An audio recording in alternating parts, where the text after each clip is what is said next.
우리 하나님께 기도드리겠습니다. 하나님,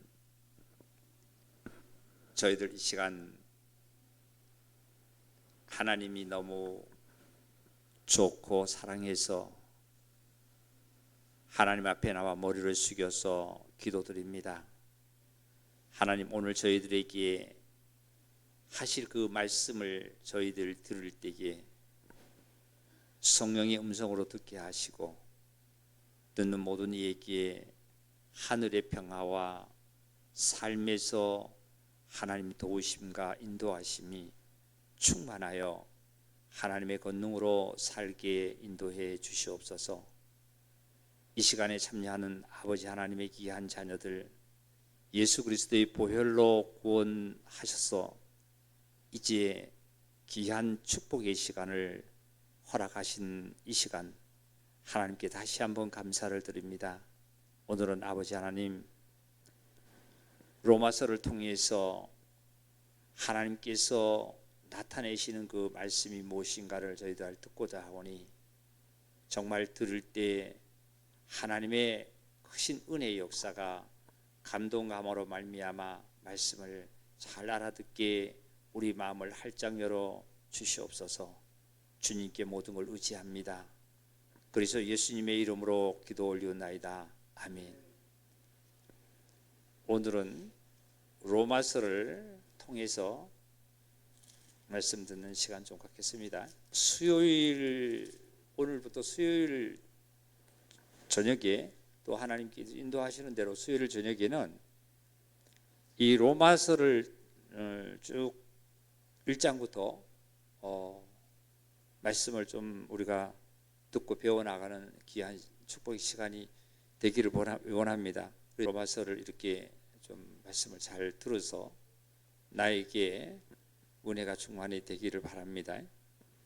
이 로마서는 바울 서신으로 되어 있습니다. 그죠? 그 신약에 보면은 우리가 신약이 27권이죠. 27권 중에 로마서는 바울이 이 서신으로 되어 있죠. 그죠? 그런데 이제 로마서가 바울 서신 중에서도 교리 서신입니다. 교리. 그러니까 목회 서신이 있고, 바울 서신 중에 목회 서신이 있고, 그 다음에 또 옥중 서신이 있고 교리 서신이 있어요. 그런데 이 바울 서신 중에 옥중 서신이라는 것은 바울이 옥에 있을 때 옥에 갇혀서 이 기록을 한 겁니다. 하나님 말씀을 기록한 건데, 옥중 서신에는 에베소서, 빌립보서, 골로새서, 빌레몬서가 이게 옥중 서신으로 되어 있고요. 그리고 목회 서신은 디모데 전후서고 디도서가 목회 서신입니다. 그리고 로마서, 고린도 전후서, 갈라디아서, 데살로니가 전후서는 이게 교리 서신이라고 그래요. 근데 교리 서신은 아마 이 로마서 같은 경우에는 바울 사도가 고린도 교회에서 있을 때 그 3차 전도 여행 그 무렵에 끝날 무렵에 아마 기록한 것 같아요. 그 기록한 말씀이 그 로마서 16장을 한번 볼까요? 로마서 16장 1절을 제가 읽어볼게요. 내가 갱그리아 교회의 일꾼으로 있는 교회의 일꾼으로 있는 우리 자매 베베를 너에게 추천한다 했어요. 그러니까 갱그리아 교회의 일꾼으로 있는 아마 베베가 아마 자매인가 봐요. 이제 여성도예요. 자매에게 아마 이 서신을 통해서 아마 로마에 있는 교회에다가 이렇게 전한 것 같습니다. 그러니까 이제 로마서는 즉 저자는 바울이죠. 이제 원래 저자는 하나님이신데 기록한 자가 기록자라 그러죠. 기록자. 저자라는 것은 그 책을 그 자기가 쓴 것을 저자라 그러지만은 이 성경은 하나님의 말씀이니까 하나님 말씀을 그냥 해준 것을 기록한 거예요. 기록한 거니까 기록자라고 합니다. 우리가 성경을 이제 저기 보실 때에 로마서 같은 거는 저기 저자가 누굽니까? 이제 얘기하지 마시고 누구라고 얘기해야 돼요? 기록자. 다 같이 기록자. 기록한 자의 기록자. 기록자가 바울입니다. 바울. 이제 바울인데 기록 시기가 주 한 57년경에 제3차 전도 여행이 끝날 무렵에 아마 고린도에서 머물 때 아마 기록하셨지 않나 하고 합니다. 그럴 때 아까 이 로마서는 교리서신이라고 그랬죠, 그죠? 교리서신. 교리라는 것은 원리와 그 이치를 말하는 것을 교리라고 합니다. 오늘 좀 공부를 좀 하셔야 되니까 이 교리서신이라고 그래요. 교리서신인데 이 교자는 글자 그대로 가르칠 교자를 씁니다. 이 교리서신이에요. 교리서신은 원리와 이치를 나타내는 것이 교리라고 합니다. 그러니까 로마서는 교리서신에 이제 속하는데 이 로마서의 기록자가 누구라 그랬죠? 로마서가 기록자가 누구라고요? 바울. 그리고 기록 연대가 몇 년경에? 57년경에, 그죠? 저기 바울이 1차, 2차, 3차, 4차 이 전도를 하셨는데 이 그 가운데 3차 전도 끝날 무렵에 기록됐다고 해요. 그 다음에 이 성격은 교리서신이라고 했어요. 교리서신. 그리고 수신자는 누굴까요? 그러니까 받는 자는 바로 당시의 로마 교회입니다. 로마 교회. 맞아요. 수신자가 로마 교회인데 더 나가서 당시에는 로마 교회에다가 했지만 더 나가서 오늘날 바로 모든 성도들에게 하는 거예요. 모든 성도들에게. 수신자가 누구라고요? 저와 여러분들이에요. 그러니까 모든 자에게, 인류의 모든 성도들에게 바로 이 수신자가 되어 있습니다. 그래서 이 편지를, 즉 이 서신서를 누가 전달했냐면은 갱그리아의 교회의 일꾼으로 있는, 즉 일꾼을 성경상으로 보면 오늘날 집사님이라고 그러죠. 집사. 있는 자를 통해서 아마 로마 교회에다가 아마 전달을 한 것 같아요. 그러면 이 로마 교회가 어떻게 형성이 됐냐면, 로마는 이방인 땅이잖아요. 어떻게 형성이 됐냐면 오순절날 베드로 사도의 설교를 듣고, 오순절 때에 베드로 사도의 설교를 듣고 아마 거기에서 아마 은혜를 받은 자를 중심으로 해서 세워진 교회라고 봅니다. 이 로마 교회가 처음에 그 다음에 당시 로마가 시대 역사적으로 보면 당시 로마가 아마 세계적으로 굉장히 그 중심 도시로서의 그 성장되어 있었죠, 그죠? 그럴 때 그 로마의 황제 네로의 황제가 등극을 했을 때입니다. 네로의 황제가 결국은 바울이 로마의 네로의 황제에게 그 뭘 받았어요? 고문을 받다가 참수를 당했지 않느냐? 그런 겁니다. 그 다음에 이 로마서의 주제는 하나님의 복음이에요. 주제를 꼭 이것만큼 또 알아야 됩니다. 주제는 뭐냐면은 복음이에요. 복음. 이 복음인데 이 복음은 가스펠이라고 그러죠. 기쁜 소식, 좋은 소식 이런 걸 뜻을 합니다. 복음입니다. 복음을 중심으로 해서 하나님의 의를 나타내는 거예요. 의를. 누구의 의를 나타내냐면 하나님의 의를 나타내는 것이 아마 로마서의 이 주제를 볼 수 있습니다. 하나님의 주제. 그래서 이 성경을 통해서도 보면 하나님께서 성경의 말씀을 기록하라고 해놓은 보면은 각 교회에서 일꾼들, 집사님들이 얼마나 중요한 것을 우리는 알아야만 합니다. 근데 우리 성산 침례교회도 이 일꾼들은, 집사님들은 하나님과의 관계의 예배를 빠지면 안 돼요. 일꾼을 통해서 하나님의 말씀이 어떻게 선포되고 일꾼을 통해서 그 말씀이 전달되는 거예요. 즉 보세요. 갱그리아에 있는 자매 베베가 일꾼입니다. 집사라고 되어 있죠. 거기 밑에 보면 집사가 이 바울이 고린도에서 기록했던 하나님의 말씀을 기록했던 것 가지고 이 서신을 가지고 누구에게 갖다 줬냐면 로마 교회에다 전달한 거예요. 그러면 이 자매 베베는 엄청난 하나님의 사명을 다한 거예요.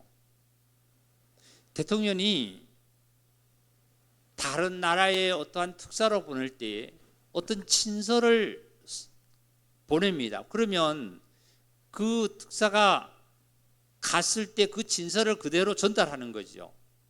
특사가 만약에 전달을 하지 않는다든지 그것을 바꿀 수는 없잖아요. 그러면 그 친서를 상대방의 그 나라의 대통령이 받지 못한다든지 그걸 전달하지 않는다라면, 전달하지 않고 게을러서 집에서 잠을 잔다라면 그 특사는 다음부터는 하나님께서 일을 안 시키겠죠. 그래서 굉장히 중요하다는 사실을 우리는 일깨워야 됩니다. 우리는 말씀을 매번 듣습니다. 주일날도 듣고 수요일날도 듣습니다. 듣는데 이 말씀을 듣고 우리는 형제자매들이 어떤 걸 좀 깨달아야 되냐면 주일날은 예배, 대예배고 수요일날은 대예배가 아니라고 생각합니다.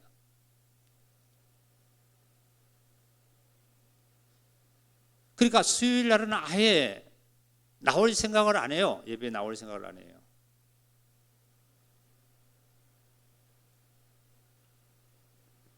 만약에 베베가 그걸 가지고 전달을 온전히 안 했다면 어떻게 될까요?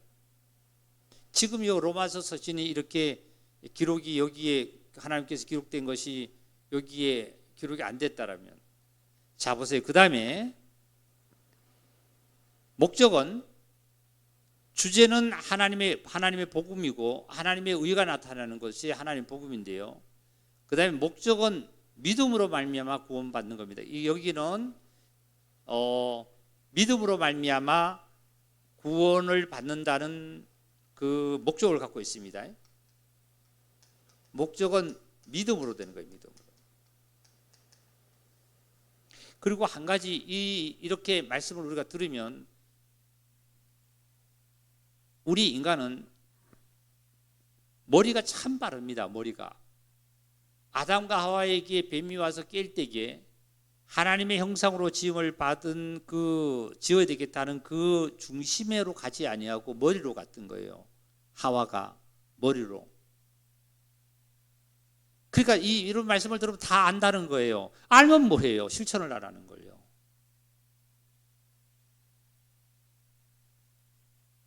그렇잖아요. 아는 게 중요한 거 아니에요.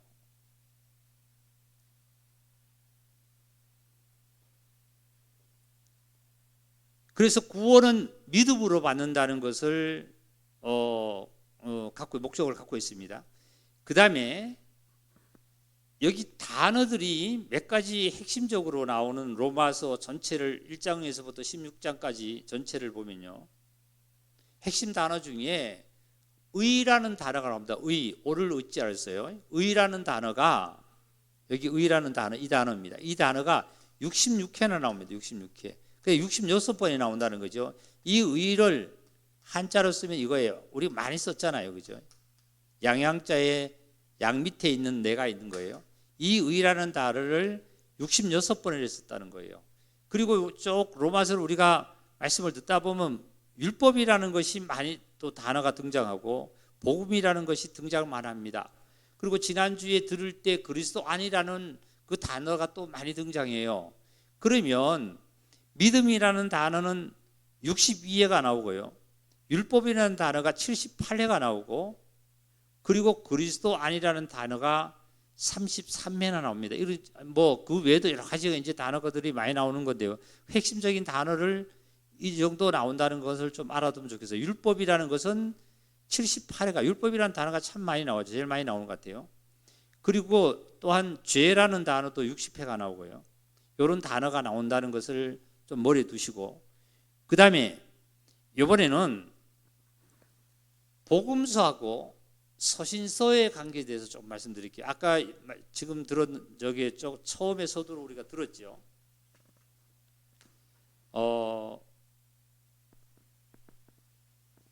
서신서는 어떤 것을 갖고 있고 복음서는 어떤 것이 갖고 있느냐 하면은, 복음서는 예수 그리스도께서 말씀이 육신이 되어서 실질적으로 그 마지막 십자가 지시고 그리고 부활에까지 이런 것을 복음서로 우리가 만약에 분류를 한다라면, 그리고 서신서라는 것은 예수 그리스도께서 그렇게 이뤄 놓으신 사실을 실질적으로 영적으로 그리스도에 관해서 증거하는 것을 이제 서신서라고 보면 됩니다. 그렇다면 자 보세요. 중심 내용이 복음서에는 예수 그리스도의 사역에 대해서 서술되어 있어요. 예수님에 대해서 서술되어 있는데, 대상은 주로 복음서는 이스라엘 백성들을 두고 많이 한 복음서라고 있습니다. 물론 이방인도 포함됩니다. 그런데 서신서에는 유대인이라든지 이스라엘이든지 모든 민족을 뜻합니다. 모든 민족이 다 포함됩니다. 그러면 자 보세요. 어디서부터 시작되냐면, 우리가 어디를 보냐면 마가복음 1장을 볼까요? 14절을 제가 읽겠습니다. 요한이 잡히신 후 예수께서 갈릴리에 오셔서 하나님의 복음을 전파하여 이르시되, 때가 차고 하나님의 나라가 가까웠으니 회개하고 복음을 믿으라 하시니라, 이런 말씀하셨어요. 그러니까 침례 요한이 잡혀서 옥에 갇혔어요. 이제 옥에 갇힌 다음에 예수님께서 그때서야 뭐라고 말씀을 증거하냐면은, 이르되 때가 찼고 하나님의 나라가 가까웠으니 회개하고 복음을 믿으라, 이런 말씀하셨어요. 복음이라는 단어가 전파되는 것은 어떻게 보면 기쁜 소식은 예수님이 이때부터 시작한 거예요. 복음이라는 거. 그전에는 요한의 침례까지 받았죠. 즉 요한은 뭐를 뜻하면 율법을 뜻합니다. 율법을 뜻하고, 예수님은 이제 복음을 뜻하는데, 그러니까 침례 요한이, 즉 율법이 끝이 나야만이, 즉 율법이 옥에 잡혀 들어가야만이, 율법이 요한이 옥에 잡혀 들어가면 요한이 활동을 못 하잖아요. 율법이 즉 활동을 못 하죠. 표현을 제가 말씀을 드리면, 요한은 율법을 뜻하면 요한이 이제 어떻게 감옥에 잡혀서 들어갔으니까 요한이 활동을 못 하는 거예요. 그러니까 누가 등장하느냐면은 이제 예수님이 등장하는 거예요. 그래서 예수님이 등장하셔서 예수님의 복음이 이제 시작을 하는 거예요. 이때부터 시작해서, 자 14절 볼게요. 14절 다시 볼게요. 요한이 잡히신 후 예수께서 갈릴리에 오셔서 하나님의 뭘 전하는 거예요? 복음을 전하는, 복음. 하나님 복음. 그러니까 요한이 잡혀야만이 복음이 이렇게 등장하는 거예요. 예수님이 등장하시는 거예요. 이르시되 때가 차고 하나님의 나라가 가까웠으니 회개하고 복음을 믿으라 하시니라. 예수님이 회개하고, 회개라 말이야. 천국이 가까웠다, 이런 표현도 누가복음에도 말씀 이렇게 예수님이 하고 마태복음에도 하셨습니다. 그러면 이렇게 예수님께서 복음을 시작해서 어디로 가시냐면은 마태복음 16장을 볼까요? 21절입니다. 이때로부터 예수 그리스도께서 자기가 예루살렘에 올라가 장로들과 대제사장들과 서기관들에게 많은 고난을 받고 죽임을 당하고 그랬습니다. 많은 고난을 받고 죽임을 당하고 제3일에 살아나야 할 것을 제자들에게 비로소 나타내시니, 이런 말씀하셨어요. 즉, 자 보세요. 예수님께서 이제 갈릴리에서 침례 요한이 잡힌 다음에 예수님이 하나님의 복음을 증거하기 시작했어요. 그때 증거하면서부터 쭉 증거하면서부터 이제 예수님께서 마지막에 본인이 어떻게 죽음을 당하고 앞으로 어떻게 될 것까지 이제 마지막 때가 되어서 말씀하시는 거예요. 뭐라고 말씀하시냐면은 예루살렘에 올라가서 예수 그리스도께서 자기가 본인이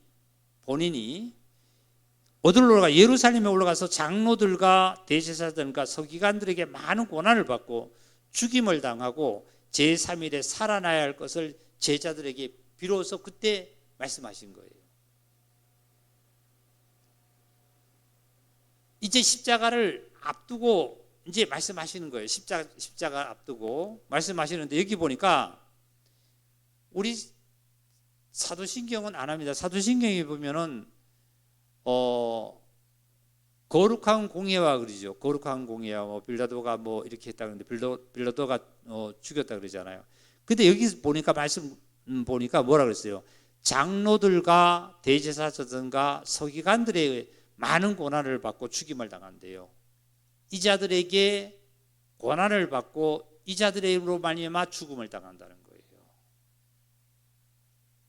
그리고 보면은 누구에게요? 빌라도에게 고난을 받은 것이 아니라 누구에게 받았다고요? 여기 말씀 그대로 장로들과 대제사장들과 서기관들에게 많은 고난을 받고 죽임을 당하고, 그리고 난 다음에 뭐라고 그랬냐면, 이제 20장으로 넘어가 볼까요? 이제 예수님께서 20장 17절을 보겠습니다. 17절. 예수께서 예루살렘으로 올라가려 하실 때에 12 제자들을 따로 데리고 길에서 이르시되, 보라, 우리가 예루살렘으로 올라가노니 인자가 대제사장들과 서기관들에 넘겨짐에 그들이 죽이기로 결의하고 이방인들에게 넘겨주어 그를 조롱하며 채찍질하며 십자가에 못 박게 할 것이나 제3일에 살아나리라.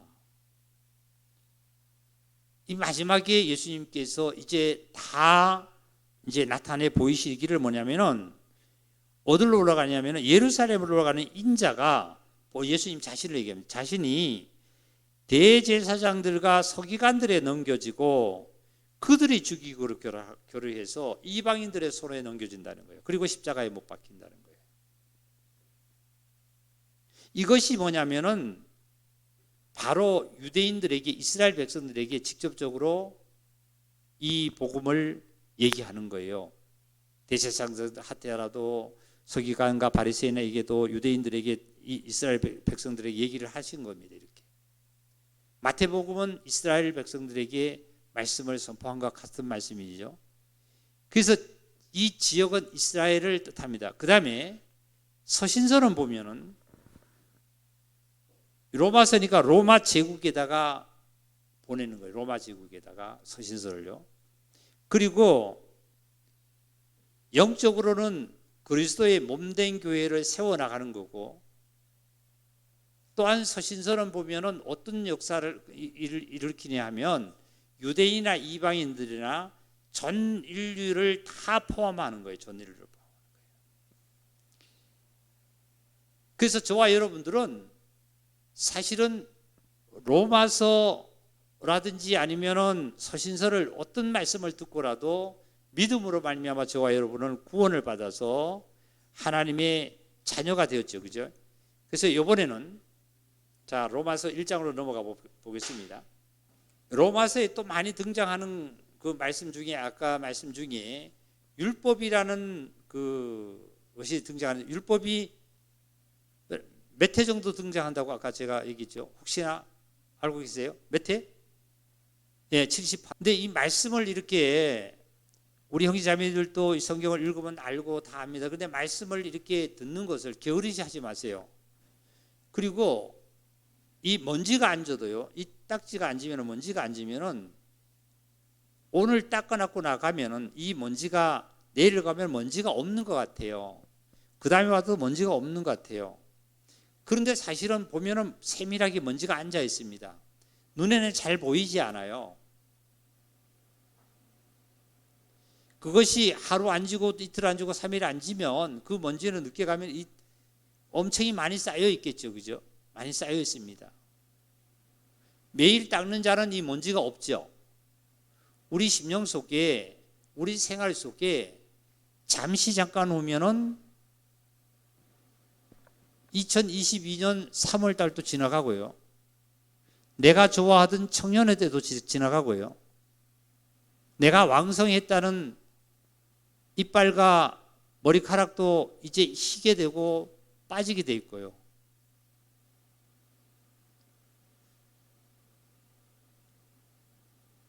내가 명예를 갖고 있던 여러 가지도 잠시 잠깐 오면 그것은 내려놔야 되고요.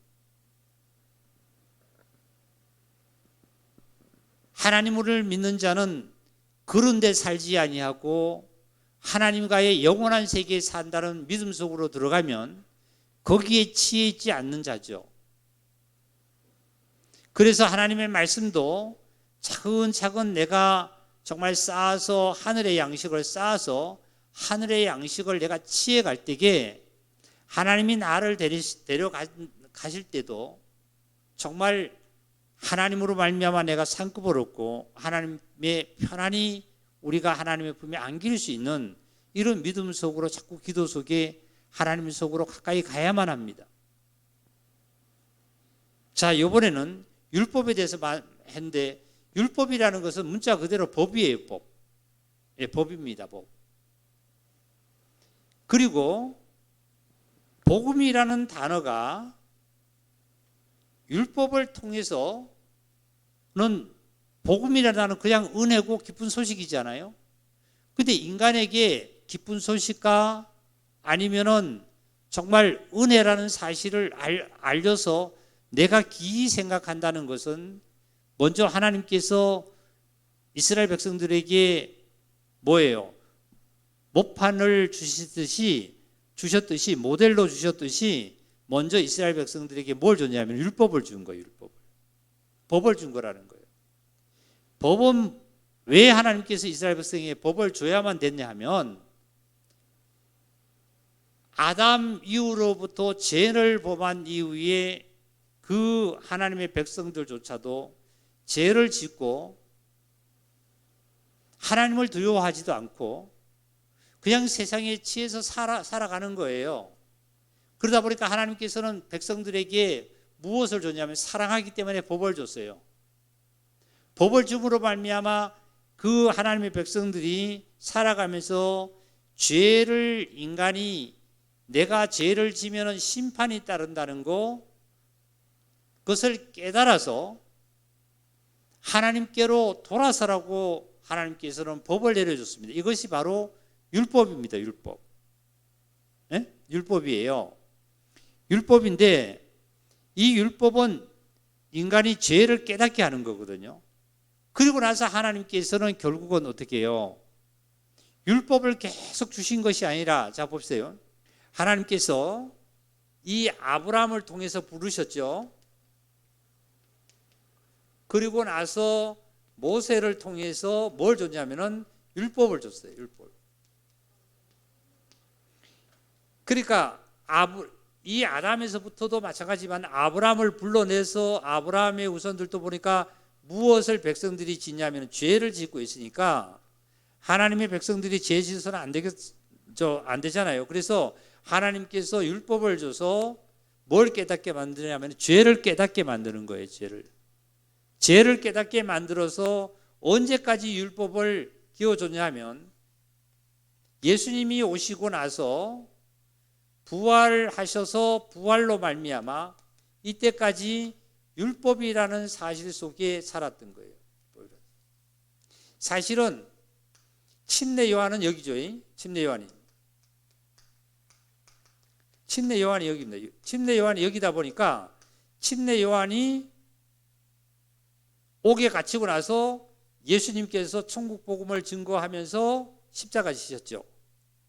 그리고 무덤에 가셨다가 부활하셨습니다.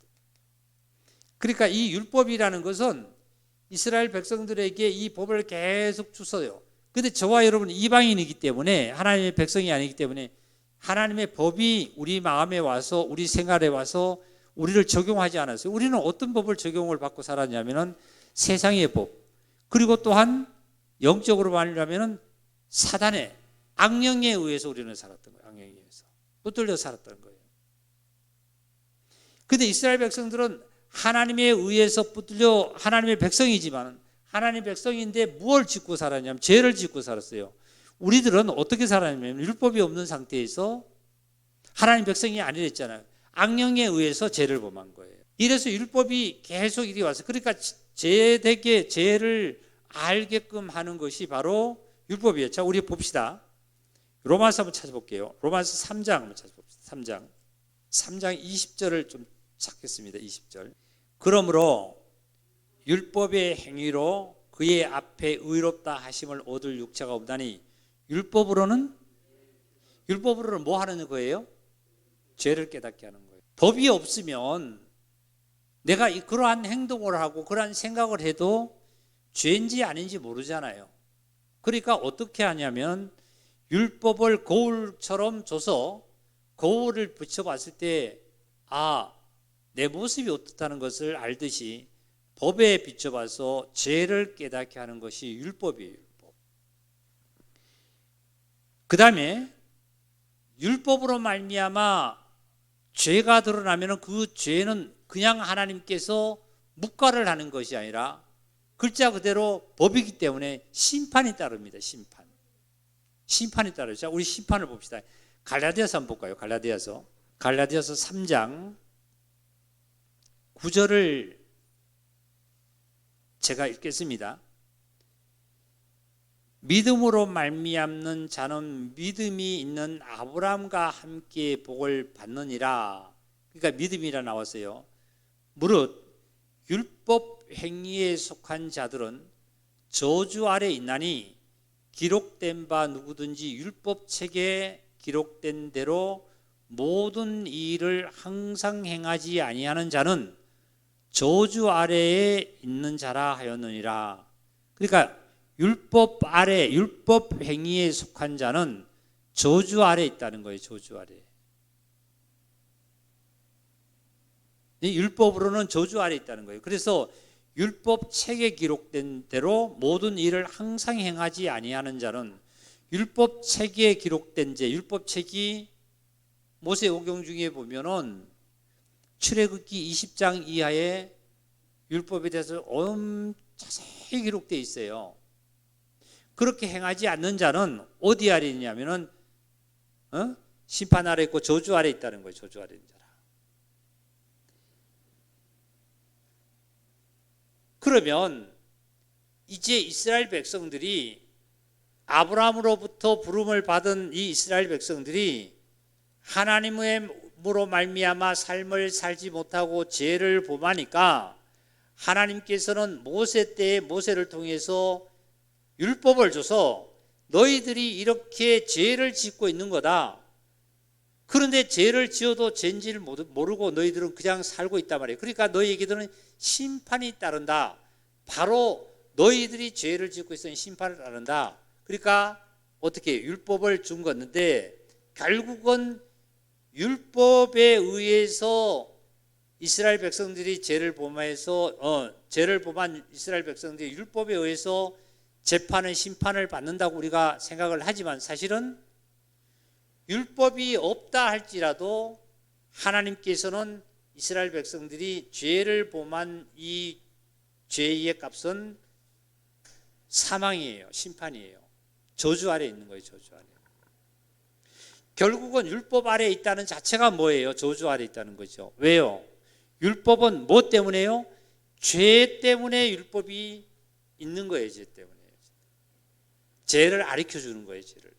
그리고 이 율법은 백성들이 어떻게 하냐면은 자기 의를 나타내는 거죠. 자기 의. 우리 로마서 8장 한번 찾아봅시다. 로마서 8장 28절부터 좀 읽겠습니다. 우리가 알거니와 하나님을 사랑하는 자 곧 그의 뜻대로 부르심을 입은 자들에게는 모든 것이 협력하여 선을 이루느니라. 하나님이 미리 아신 자들을 또한 그 아들의 형상을 본받게 하기 위하여 미리 정하셨으니 이는 그로 많은 형제 중에서 맏아들이 되게 하려 하심이라. 또 미리 정하신 그들을 또한 부르시고 부르신 그들을 또한 의롭다 하시고 의롭다 하신 그들을 또한 영화롭게 하셨느니라. 그러니까 이것은 하나님의 의입니다. 하나님의 의. 그러니까 우리 인간의 의로는 율법이죠. 구원을 받을 수 없다는 거예요. 그런데 하나님의 의는 여기 보니까 미리 정하신 그들을 또한 부르시고 하나님께서 부르신 그들을 또한 의롭다 하시고 의롭다 하신 이를 그들을 하나님께서 영화롭게 했다 그랬어요. 영화롭게. 그 다음에 율법은 그림자적입니다. 그림자적. 예시적이죠. 예시적. 그러니까 하나의 모델이에요. 모델. 그러니까 오실 자의 표상으로 말미암아 그림자적입니다. 그 다음에 이제 율법과의 반대로 말미암아 되는 것은 복음인데요. 이 복음은 어떻게 해요? 처음에 율법은 죄를 깨닫게 했지만 복음은 뭘 하냐면 구원을 하는데 이르죠. 갈라디아서를 찾겠습니다. 갈라디아서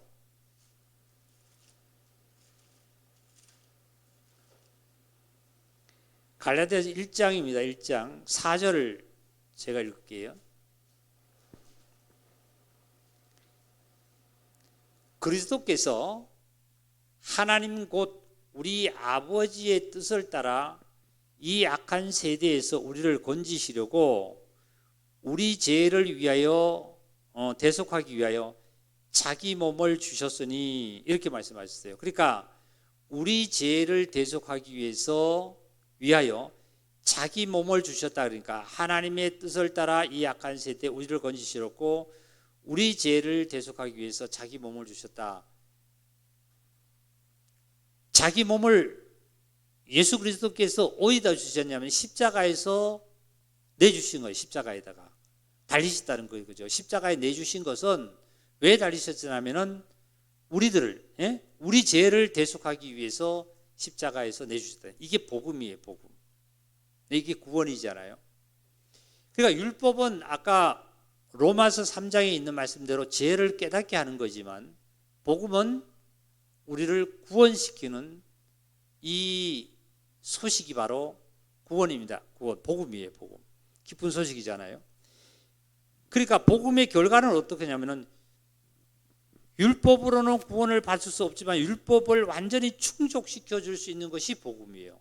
율법을 그러니까 율법을 완전히 충족시켜 줄 수 있는 것이 복음인데 우리 한번 갈라디아서 3장을 찾게요. 갈라디아서 3장입니다. 12절입니다. 12절.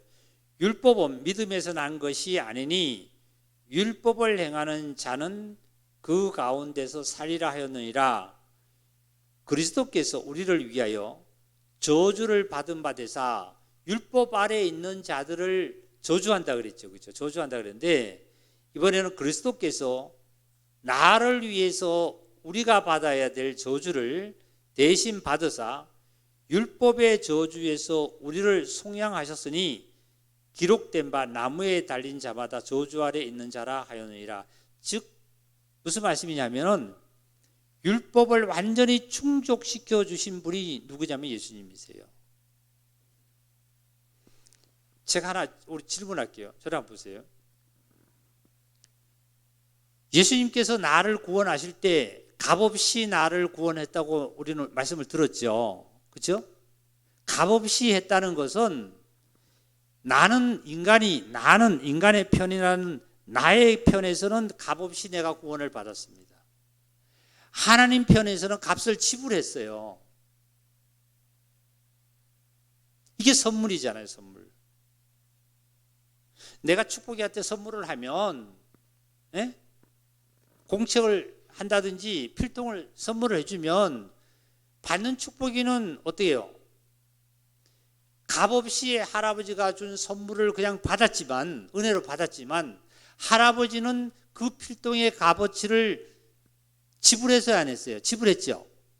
필통이 5,000원이면 5,000원 지불했죠. 맞아요? 할아버지 지갑에서는 5,000원이 없어진 겁니다. 나간 겁니다.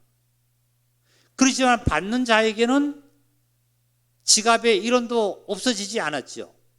이게 은혜고 선물이에요. 이게 복음입니다. 복음. 그러니까 내가 받아야 될, 내가 값을 치러야 될, 십자가에 치러야 될 이 값을 누가 대신 치러줬냐면 예수 그리스도께서 십자가에서 대신 치러주신 거예요. 그러니까 율법의 요구는 어떤 거냐면 죄삭은 사망이니까 율법은 어떻게 하냐면은 저주 아래 있다고 그랬잖아요. 율법 아래 있는 저주 아래 있는 거. 그러니까 이 저주를 누가 우리를 대신해서 나를 대신해서 예수님께서 그 율법의 요구를 저주를 받으셨다는 거예요. 그러면 나는 저주를 이제 받을 필요가 있어요, 없어요? 없잖아요.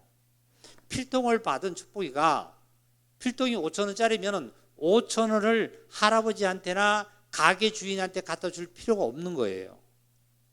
내가 지불할 필요가 없는 거예요. 그렇죠? 그리고 나는 이제 어떻게 하면 돼요? 그 필통을 할아버지가 주신 거야, 선물로 주신 거야, 아우 감사해 하고 친구한테도 자랑하면서 감사해 쓰면서 내가 공부를 열심히 할 때에 할아버지가 사준 거에 보답을 하는 거죠. 하나님께서 예수 그리스도를 내가 받아야 될 저주를 십자가에서 예수님을 대신 받게 하셨으니 나는 그 은혜를 받았으니까 내가 하나님을 기쁘게 하고 하나님의 뜻에 합당하게 내가 살기 위해서는 어떻게 해요? 그 은혜를 받은 은혜를 그냥 지켜 행해 나가는 거예요. 선을 행해 나가는 거예요. 선을 행해 나가는 거예요. 주일날 우리 말씀을 들을 때 새로 지으심을 하나님께서 우리를 새로 창조하셨다. 새로 지으심을 했다. 저와 여러분이 새로 창조하셨다. 지으셨다 하는 뜻은 뭐예요? 왜 우리를 새로 지었다. 새로 새 사람을 만들어 놨다는 뜻을 지난주에 말씀드렸죠. 왜요? 우리를 뭐 하기 위해서? 선행을 하기 위해서. 선을 하기 위해서. 이 선은 어떤 선이냐면은 바로 윤리와 도덕과 세상에서 하는 선을 이상을 넘어서서 하나님께서 우리에게 주신 사랑이에요. 사랑. 하나님이 나를 사랑한 것처럼 나도 하나님을 사랑하고 내가 내 이웃을 사랑할 수 있고 내가 형제 자매들을 사랑할 수 있고 내가 부모를 사랑할 수 있고 동료를 사랑할 수 있는 것이 사랑입니다. 사랑. 선을 행하기 위해서 우리를 새로 지어놨다는 거예요. 새로 지어놨다는 거예요. 이런 말씀을 들을 때 우리는 어떻게 해요? 내 생활이 바꿔나갈 때 행동이 바꿔나가고 언어가 바꿔나가고 모습이 바꿔나갈 때 하나님으로부터 나에게 주시는 내 은혜를 내가 다 누리면 살아갈 수 있는 거예요. 하나님이 주신 것을 모든 것을 다 내가 어떻게 해요? 그것을 감사하면서 살 수 있는 거예요. 그렇지 않고 이런 말씀을 들어도 말과 행동과 표정과 모든 것을 행하지 않으면 누리지 못하는 거죠. 그 다음에 복음은 다시 말씀드리면 지금 선을 행하기 위해서 우리 지음을 받았다는 말씀대로 사랑이라고 그랬잖아요. 사랑. 14절입니다. 이는 그리스도 예수 안에서 아브라함의 복이 이방인에게 미치게 하고 또 우리로 하여금 믿음으로 말미암아 성령의 약속을 받게 하려 함이라. 자, 보세요. 이 말씀은 좀 잘 듣기 바랍니다. 아브라함의 아들이 이삭이잖아요. 이스마엘도 있는데 이스마엘은 이삭이 또 야곱을 낳고 야곱이 12아들을 낳습니다. 이게 아브라함이에요. 아브라함의 족속이에요. 저와 여러분은 이 혈통에서 난 것이 아니잖아요. 완전히 다른 혈통에서 우리들은 났습니다. 우리들은 다른 혈통에서 났어요. 다른 혈통. 그래서 우리들은 뭐라 그러냐면 이방인이라고 그래요. 이방인. 자, 이방인인데 여기 한 말씀 다시 한번 보겠습니다. 14절입니다. 그리스도 예수 안에서 아브라함의 복이 누구에게 미치게 하고요? 나와 우리 형제 자매들에게 미치게 했다는 거예요. 성도들이. 그렇죠? 얼마나 감사해요. 이게 복음이고 이 은혜예요. 은혜. 그러니까 아브라함에게 복이, 하나님께서 아브라함에게 주신 그리스도 예수 안에 있는 아브라함의 복이 나에게도 미치게 하고 또 우리로 하여금 믿음으로 말미암아 성령을 뭘 받게 했다고요? 약속으로 받게 했다는 거예요. 좋아요. 성령으로 약속을 받게 했다는 거예요. 오늘 아무 말씀도 몰라도 돼요. 다른 말씀을 들은 말씀을 다 몰라도 좋습니다. 그런데 단지 이 말씀. 다시 말씀드리면 하나님께서 어떻게 해요? 우리가 율법이 없었지만 우리는 율법이 없어도 죄 가운데 그냥 우리는 죽어야 되고 저주를 받아야 됩니다. 그죠? 그럴 자를 나 대신 저주를 율법의 요구를 누가 들어주게 하시냐면 예수 그리스도를 십자가에 들어주게 하셨어요. 그죠? 이거 하고 그다음에 아브라함에게 주신 예수 그리스도 안에 있는 아브라함에게 주신 복을 저와 여러분도 똑같이 받았다는 거예요. 그러면 아브라함이 복을 받은 거나 내가 받은 거나 복은 똑같은 복이에요. 단지 시대상으로 환경상으로 위치상으로는 다르게 살았고 모습도 달랐지만 하나님께서 주신 그 복은 같은 복이란 말이에요. 예수 그리스도고 똑같은 복이고 그리고 성령을 우리를 약속으로 우리도 주셨고요. 그 다음에 이 복음은 실체적이잖아요. 가상적이 아니고 예시적이 아니라 실체적이에요. 실체적. 그리고 영구적이잖아요. 영원한 겁니다. 영원한 복이에요. 이 복. 그래서 저와 여러분이 예수님께서 이 땅에 오신 이 목적의 사실이 자 마태복음 20장 17절 이하에 예수님을 누가 죽였다 그랬냐면 서기관과 대제사장들이 이렇게 나를 예루살렘에서 저게 죽음을 넘겨줄 거다 그랬죠. 그죠? 그런 것이 그러면 예수님이 오신 그 사실을 보겠습니다. 20절입니다. 20장 20절이에요. 20장 20절. 그때의 세베대의 아들의 어머니가 그 아들들을 데리고 예수께 와서 절하며 무엇을 구하니 예수께서 이르시되 무엇을 원하느냐 이르시되 나의 두 아들을 주의 나라에 하나는 주의 우편에 하나는 주의 좌편에 앉게 하소서. 예수께서 대답하여 이르시되 너희가 구하는 것을 알지 못하는도다. 내가 마시려는 것을 너희가 마실 수 있냐? 그들이 말하되 할 수 있습니다. 이르되 너희가 가여 내 잔을 마시려니와 내 좌우편에 앉는 것은 내가 주는 것이 아니라 내 아버지께서 누구를 위하여 예비하셨더니 그들을 얻은 것이라. 자, 됐습니다. 저를 고개 드세요. 어떤 어머니가 아들이 2명이 있나 봐요. 그 예수님에게 청하기를 뭘 구했냐면은 두 아들을 한 명은 좌편에 앉게 해주고 한 명은 우편에 앉게 해달라고 이랬어요.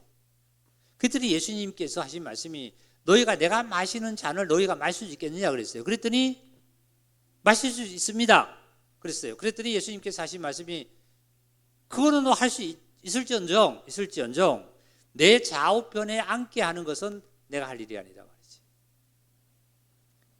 예수님이 하실 일이 아니에요. 아니라는 거예요. 그러면 내 좌우편에 앉게 하는 것은 누가 하신다는 거예요? 누가? 그렇지, 하나님이 하신다는 거예요. 하나님이 하신다는 거예요. 우리는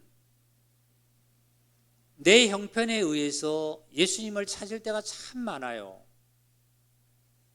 내가 아주 어려워도 예수님을 안 찾게 되고 아주 조금 부해도 예수님을 안 찾게 됩니다.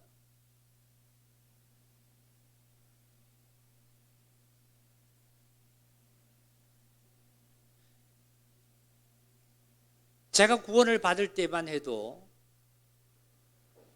인간들의 마음들은 굉장히 순수했어요.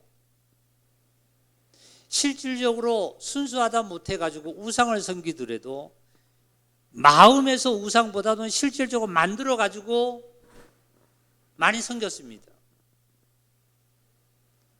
그리고 복음을 증거하게 되면, 그 자들에게 복음을 증거하게 되면, 안 믿는다 그랬다가도 복음을 증거하게 되면 복음을 조건 없이 받아들였어요.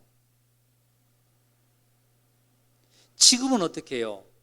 마음속에 손으로 실제로 만들어가지고 우상을 섬기지는 않습니다. 지금 마음속에 무엇을 만드냐면 물질 문명, 물질 만능주의로 마음속에 만들어 생기는 거예요. 내가 돈이 생기고 명예가 생기고 뭐가 생기면 그것으로 가버린다는 거예요.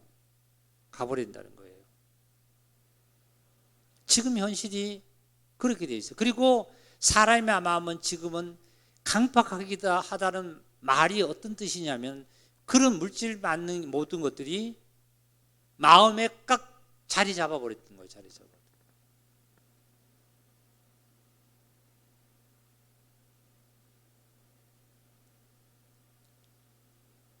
여기 말씀과 같은 맥락이에요. 구절의 말씀인데, 구절 말씀인데요. 보세요.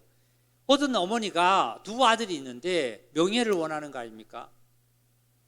아마 두 아들 중에 아마 이 자들은 아마 돈은 좀 있나 보죠. 부한가 봐요. 그러니까 명예를 또 얻기를 위해서 아들을 우편에 좌편에 앉게 해달라고 요구를 한 거예요. 그럼 내가 마시는 잔을 너희들은 마실 수 있겠냐? 그러니까 마실 수 있습니다. 예수님께서 지시는 십자가 보세요. 십자가에 못 박혀 죽는 거 오늘날도 실제로 그렇게 본인이 죽고자 하는 사람 참 많습니다. 실제로 죽는 사람도 있어요. 십자가에서 못 박혀 어떤 자가 죽을 수 있어요. 그보다도 더 끔찍한 형국을 당해서 죽을 수도 있습니다. 그래서 바울은 로마서에다가 뭐라고 증거를 해냐면은 의인을 위해서는 죽는 자가 있대요. 의인을 위해서, 정의를 위해서는 혹 죽는 자가 있다는 거예요. 노사 문제로 아니면은 정신 문제로 여러 가지 문제로 안 되면은 어떻게 해요? 그런데 죄인을 위해서 십자가 진 자는 없는 거예요. 저 지금 살인범을 저지르고요. 저 원수를 놓고 내가 대신 원수 대신에 저 살인 감옥에 있는 자들을 대신해서 내가 죽는 자는 이 세상에 찾지 못하잖아요. 정의를 위해서 죽고 자기 자신을 위해서 죽고 자기 가족을 위해서는 죽지만, 죽음을 불사하지만 죄인을 위해서 죽는 자는 없다는 거예요. 나 같은 죄인을 위해서 죽은 자는 바로 예수님 한 분밖에 없는 거예요. 그래서 여기 예수님께서 하신 말씀이 하시기를 22절에 예수께서 대답하여 이르시되 너희는 너희가 구하는 것을 알지 못하는도다. 내가 마시려는 잔을 너희가 마실 수 있냐? 그들이 말하되 할 수 있나이다. 그래, 마실 수 있는 거 예수님처럼 십자가에서 본인도 밖에 죽을 수 있는 거예요. 그런데 예수님께서는 뭐라고 말씀하시냐? 자, 마지막입니다. 마지막 절 우리가 읽고 마치겠습니다. 28절입니다. 다 같이 읽겠습니다. 인자가 온 것은, 인자가 누구라 그랬죠? 예수님이 이 땅에 오신 것은 다 같이요, 섬김을 받으려 함이 아니라 도리어 섬기려 하고 자기 목숨을 많은 사람에 뭘 주려고요? 대속물로 오신 거예요. 대속물로. 그러면 아까 내가 마시는 이러는 잔을 너희가 마실 수 있다 마신다 그랬어요. 근데 그거는 그렇게 할 수 있을지언정 그 자가 그렇게 십자가를 매달려 죽는다 할지라도 많은 사람의 대속물은 안 된다는 거예요. 무슨 이해 가세요? 많은 사람들의 죄를 어떻게 해요? 살 수 있어요, 없어요? 없잖아요. 그 뜻이에요. 그러니까 예수님이 오신 목적은 어떤 거냐면은 인자가 온 것은 섬김을 받으려 함이 아니고 도리어 섬기려 하고 자기 목숨을 많은 사람의 대속물로 주려 하십니다. 많은 사람을 위해서, 저와 여러분을 위해서 어린 양으로 대속물로 오신 거예요. 우리 형제자매님들, 정말 복음이 뭔지를 오늘 이 시간을 통해서 또 아셨고 율법에 대해서 또 들었습니다. 그동안도 말씀을 많이 들었던 말씀이에요. 근데 오늘 저녁에 들으시면서 다시 한번 내 안에서 굳어지고 단단하게 되셔서 우리 삶 속에서 예수 그리스도의 그 은혜에 감사하면서 항상 승리하는 그러한 삶이 되시기를 바랍니다. 수요일 저녁에 로마서 이제 다음 시간에 다음 주에는 로마서 1장부터 좀 쭉 우리가 은혜 되는 대로 좀 훑어나갈 테니까 빠지지 마시고 오셔서 말씀을 많이 좀 배우시고 이끌어 가시기 바랍니다. 마지막으로 여담인데요. 87세 나는 그 할머니가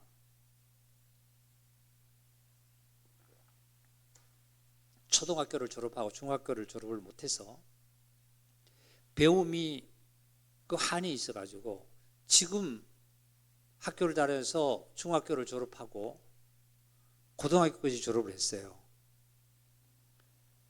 근데 졸업을 하는데 대학을 이제 무슨 대학에 평생교육원 거기에 이제 입학을 했어요. 할아버지가 차를 태워서 시내까지 나갑니다. 전철까지. 그리고 전철 타고 또 1시간을 가는 거예요. 거기서 내려서 버스 타고 또 한 30분 정도 가는 거예요. 오고 가는 왕복이 거의 한 4시간 걸린대요. 그리고 그 할머니는 뭐 때문에 그렇게 할까요? 먹을 거, 입을 거 이게 중요한 것이 아니라 나 배우지 못한 게 한이라는 거예요.